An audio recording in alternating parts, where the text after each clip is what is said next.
It was Memorial Day weekend, so my friend group rented a lakefront house for the weekend 3 hours away from home. It was cheap because it was in the middle of nowhere in North Carolina. It was Callie, Jamie, Crystal, Rich, Adam, and myself. We all piled into Adam's truck. I was the one to find this place on Airbnb. What was most appealing about it was the big deck with the hot tub on it that overlooked the lake. There was also a fire pit right by the water with a bunch of Adirondack chairs around it. Everything about it seemed perfect for a few days and nights of getting wasted with some friends. The Airbnb host told me that when we got to the property, there was a hidden key behind the mailbox to unlock the front driveway gate. The driveway was made of gravel and dirt, and it cut through a small opening in the woods, bringing us slightly uphill to a bigger opening where the house was. Adam parked the truck right next to the front deck. The deck wrapped around the entire house. It was pretty cool. The first thing I did was walk to the back part of the deck and look at the view of the lake. It was very beautiful and peaceful. Too bad we were about to be blasting music and partying. Right as we were done unpacking, everyone cracked open beers, and we wasted no time letting the weekend begin. We played beer pong, cornhole, barbecued, and blasted music for hours.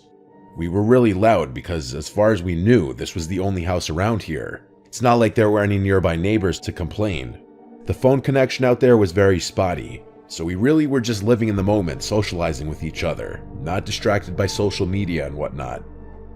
As it was getting darker and we were sitting by the fire pit, we all got startled when a voice came from the edge of the woods. It was some middle-aged woman with short hair. She started yelling at us to lower the music, so someone lowered the volume of the music, and the woman started more or less lecturing us, saying how we out-of-towners always come here and litter in the lake and create nothing but noise. She seemed like genuine white trash. I apologized on behalf of all of us, and one of the girls asked the woman if she lived nearby and if she could hear the music. The woman responded still in a yell that she couldn't even hear herself think. She didn't acknowledge the other question regarding if she lived nearby. Then she just walked away into the woods, like literally into the dark woods. It was so strange. When we were sure she was out of earshot, we all erupted into laughter. As bizarre as the encounter was, we had to make light of it. But it also did put a slight damper on things, considering we thought for sure we were far enough away from any neighboring houses to blast music and be loud. But we continued to drink, and pretty soon that concern was forgotten about and we got loud again. Some immeasurable amount of time passed before a song ended and it went quiet for a second, and we heard a voice calling out from the lake. We paused the music and listened. And sure enough, the voice was calling out for help in the middle of the lake. We all looked at each other nervously. I stood up and went to the water and yelled out, "Who's out there? Are you in the water?" The voice called back, "Yes, help." Adrenaline started to kick in. There was a kayak leaned up against the deck by the water with 2 sets of paddles. Adam and I agreed to paddle out there in an effort to save whoever was out there. We yelled out at them to keep calling out, but as we got in the water, the calls seemed to get further away, no matter how deep we got into the lake. After like 5 to 10 minutes of rowing out to the complete darkness of this lake, calling out repeatedly for that man we heard, there was just utter silence. All we could see were the lights from the house sitting at the edge of the lake, and then just darkness in every other direction. It was only the sound of the light splashes of water, and then screams.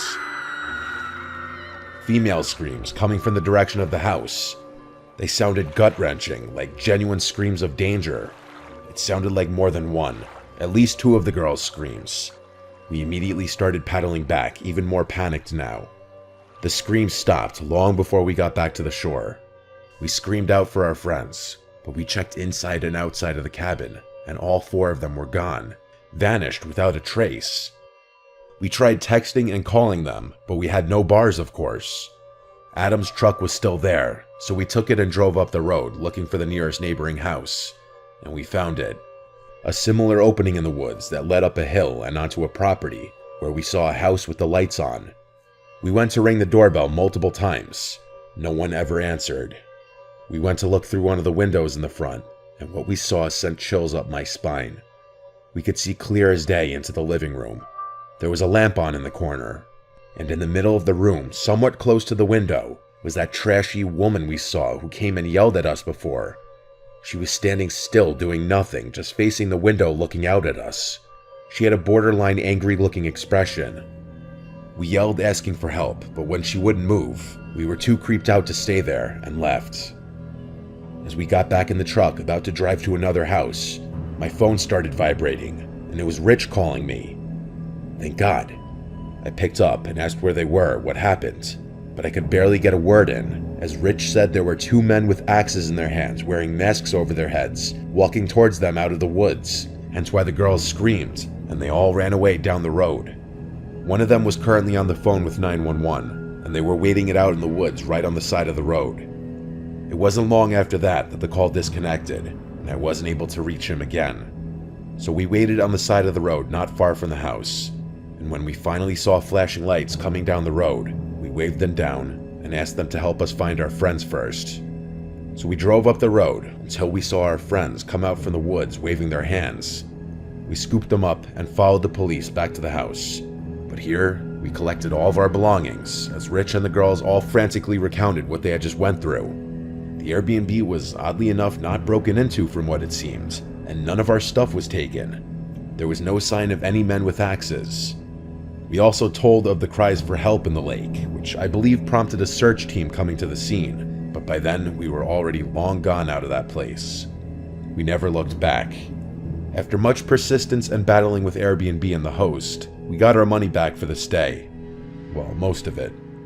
None of us could ever figure out this situation. Like if it was all a trap, if the calls for help from the lake were linked with the men approaching the house with the axes, if that woman was also affiliated somehow with this. Was it just to scare us out of there, or were they really going to attack us? I don't know, I don't care. I just don't do remote places anymore after this, and I know the girls won't ever either.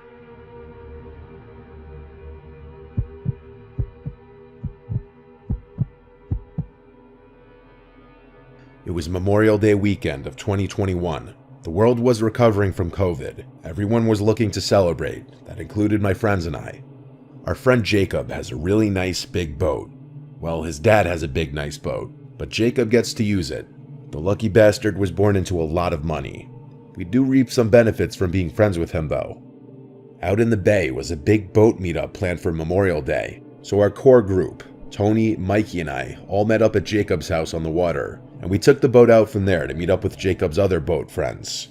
There were a bunch of boats tied together in a shallow part of the bay, and everyone was hopping from boat to boat and walking around in the water with drinks in hand.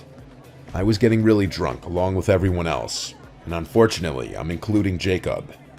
No one really realized until it was too late that he had way too much to drink, and he was not okay to drive the boat back home. I told him to sleep it off in the cabin, so he went down to sleep. It started to get dark after so many hours of drinking and mingling with other boat people, and one by one, the other boats left. We were the last boat left, just the 4 of us. I went to go check on Jacob, and he was knocked out still. We had to stall for hours with each other until he finally woke up, and he did seem more sober now, so he started to slowly drive the boat back in the direction of his canal. On the way, we noticed the lights of another boat seemingly following us. Jacob started freaking out, thinking it was the Bay Police. He didn't want to do anything suspicious like speeding up or slowing down, anything that might draw attention, so we kept our speed steady. We made it to the canal, and he lives about 5 minutes up the canal. The boat behind us was still following us up the canal. Jacob was really starting to freak out, worried he'd get a DUI and lose his license, and of course his dad killing him. The canal's a no-wake zone, so we had to slow it down even more as we went down the canal. The boat behind us was catching up to us. At this point, we were fully expecting the boat to be a police boat. We started discussing a story to stick to, that we took the boat out and just hung out on the bay. We started hiding all the beer cans, ready to lie completely about having had any beer. We got to Jacob's dock, and he looped the boat around to align it next to it. He did it pretty smoothly for someone who was intoxicated. The boat that was tailing us the entire time approached, and as it began to pass us, we realized it wasn't a police boat at all. It was just a random boat. And Jacob said out loud, "Who the fuck is this?" He knows everyone on his canal, and he said he'd never seen that boat. As it directly passed us, We saw 3 men standing on the back of the boat looking at us. It was honestly in a very aggressive way. Jacob taunted them and said, "What?" None of them responded. Their boat passed us, and they continued to watch us. While we were all relieved it wasn't the police, Jacob was now nervous as to why they followed us all the way down the canal, when they don't even live on this canal. I said perhaps it's someone visiting a friend's house for Memorial Day, and he reluctantly agreed and said could be. He tied up the boat to the dock, and we helped the best we could. He said he'd clean it tomorrow. We all went inside of his house. His parents weren't home this weekend. He had the place to himself, so we suggested throwing a last-minute pool party, but it was already like 10 o'clock, and there wasn't really any chance of throwing anything big that last minute.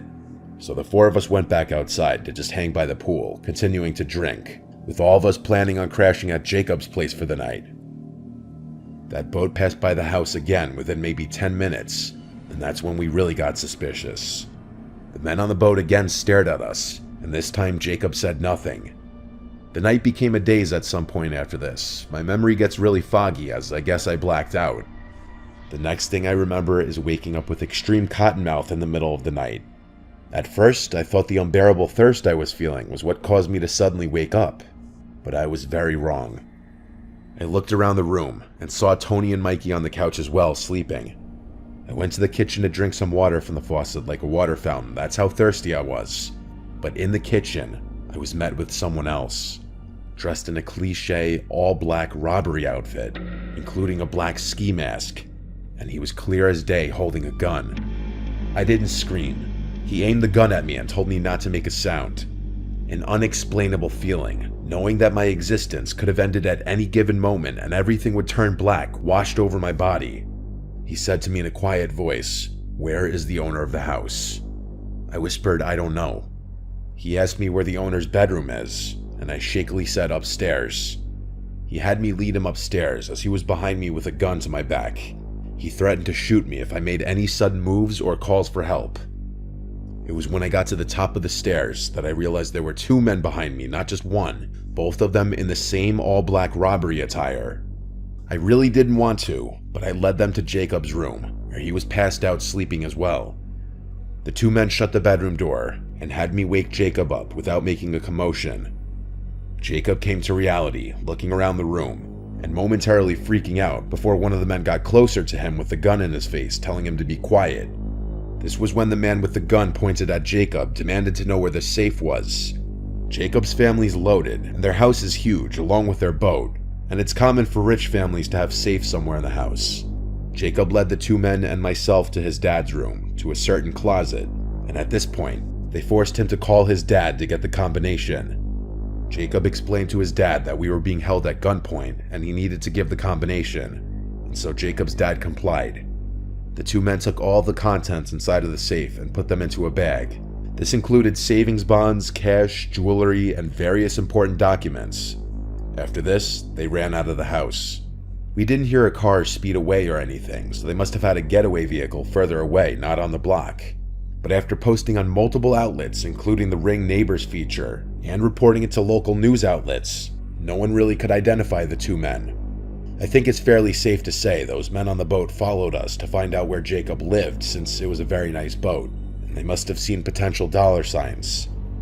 I'd never been so scared in my life. I actually could have been killed if I made one wrong move.